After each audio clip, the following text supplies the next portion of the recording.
Hey, and welcome to this week's Just the Tip. My name is Corey with Meat and Potatoes Organizing, and today I wanted to give a little insight into the why behind some of our senior downsizing and decluttering projects. So oftentimes when we go into, more of a senior type housing environment, there's a few things on our mind. The first thing is safety.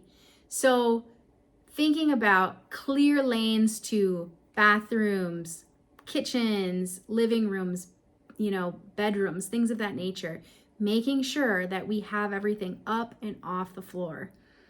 And that's really critical because it's going to help eliminate, the chance of falling or tripping and all of that kind of stuff. And just being able to get to the areas you need with just nice ease. So that's a huge benefit in some of our senior decluttering projects. The second benefit is making sure we have organized systems that function well and are clearly labeled so that anyone who comes to the house can help out. It helps with cleaning.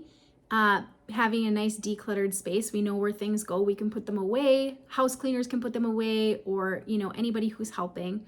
And also we can create streamlined systems for medications or things we use on the daily, making sure they're clearly accessible to the person who needs them. And I think getting a house set up so you really feel calm, at peace, able to do what you need to do is super, super important, and everyone deserves that. So I want you to think about any of those seniors in your life, and today's tip is just let's help them get clear, safe points around their house, but also set up those nice systems for things that they might need every day. So I want you to tune in next week, and we will talk a little bit more about our senior downsizing this next month. So hope you enjoy it. Let me know in the comments, and we'll see you next week.